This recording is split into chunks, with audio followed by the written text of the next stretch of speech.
After 2 failed marriages, Michael had lost all hope of finding a woman who wouldn't want him for his money. But one day, an employee at his restaurant did something extraordinary. He decided to test her, and something remarkable happened. 2 divorces. What a failure, Michael muttered to himself as he sipped a bit of soda at home. His love life was nothing like he imagined as a young boy. He might be successful in business, mainly because he already took over his late grandfather's restaurant franchises, but when it came to love, it was a complete disaster. At first, he got married at 19 to Sarah. Their engagement lasted only 2 months, and their marriage was only 6 months long after he discovered that she only wanted money from him. After a couple of years of dating around, Michael met Mary, who was from a wealthy family just like him. It seemed the perfect solution.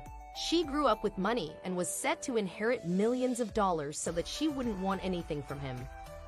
But he was wrong. One night he got home, and Mary didn't notice when he eavesdropped on her phone conversation with a friend. Apparently, Mary had only married him to escape from her family's clutches, and she was waiting for Michael's grandfather to die so she could file for divorce and get more money in the end. Therefore, Michael filed for divorce before his grandfather got any sicker and expedited the procedure as much as possible despite Mary's objections. His grandfather died a year after his second divorce, and Michael felt more alone than ever. He knew how to run a business. He was a keen entrepreneur who learned everything from the old man, but it didn't seem worth it when he couldn't make his love life work. What's the point of having money if you can't share it with someone? He asked himself as he finished his soda. He went to bed for the night with that thought in mind, but he was looking forward to tomorrow and working some more. Michael drove up to one of his locations in downtown Chicago and chose to park at the back. There was a back entrance that most of his cooks and employees used. It was simply more convenient, but perhaps something else made him go there. As he was parking his car, he saw a new waitress with a bowl of something in her hands. Is she stealing food?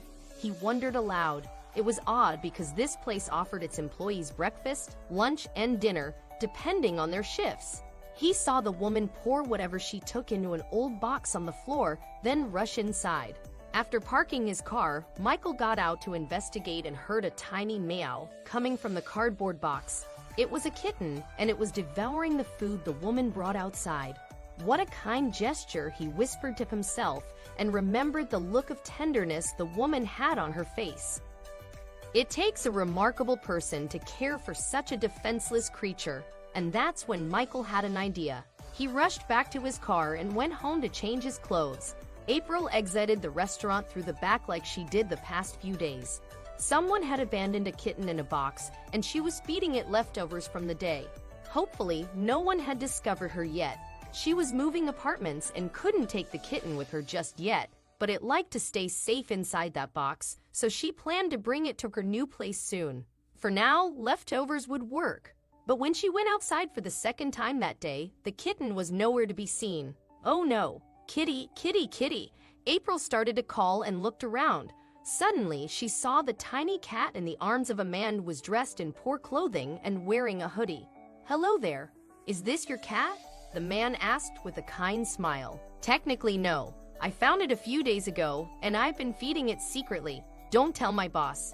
April laughed and petted the kitten in the man's hands. "I think it wanted some cuddles too," the man added. "Yeah, I'm planning to take him home soon, but I'm moving apartments right now. I had to drop out of college to help my mother, and now she's gone. I'm sorry. I'm rambling. By the way, I'm April," she said. "Michael. Pleased to meet you," he responded, staring at the woman who seemed to have a heart of gold, although he knew only a few basic things about her. "Well, let's get this kitten something to eat," April stated, grabbing the animal from his hands and putting it back into the box so it could eat some leftover tuna. They watched the kitten for a while until April stood. "Listen, are you hungry? I can get you something," she offered with a grin. "Oh no, I couldn't," Michael tried to refuse. But April wouldn't hear of it. "Wait here," she interjected and rushed inside. She came out with a nice sandwich and drink for Michael, who didn't know what to do except take the food. April smiled brightly at him. "You can leave the cat there. I'm sure I'm taking it tomorrow with me. I have to get back to work. Nice to meet you." Michael watched her go back inside and then stared at the cat for a long time, thinking. April was wiping the bar the following day when her manager, Mr. Cornish, came up to him. "The boss wants to see you. What did you do?" he asked, seemingly angry at her. "What? I haven't done anything." "You mean the owner?" April replied, panicked. "Yes, Mr. Sandhill is here, and he asked to see you in his office. No one goes in there unless Mr. Sandhill wants to fire someone. You're in trouble. Go fast," Mr. Cornish demanded and pushed her towards the big boss's office. April entered with shaking hands and was shocked by the person behind the desk. "Michael?" she breathed. Michael was dressed in an expensive suit and looked nothing like the man she met yesterday. He looked up from his computer and smiled at her. "Look," he said and pointed at the chair next to his desk. The kitten was sitting there, sleeping peacefully. "What's going on?" she asked, shocked by this turn of events. Michael explained himself and said he wanted to test some of his employees by dressing like a homeless person. He saw her being kind to the kitten and wondered if her niceness extended to people. "That's a tricky game." April laughed breathlessly. "I was also wondering, would you like to have dinner with me?" Michael asked, looking at April hopefully.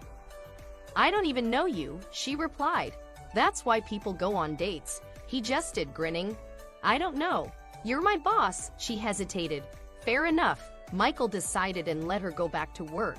They talked every once in a while, and eventually, April said yes to a date.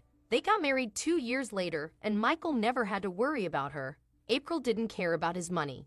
She was genuine, kind, and the most profound soul he had ever met. She restored his faith and love, and it was magical to make a family with her.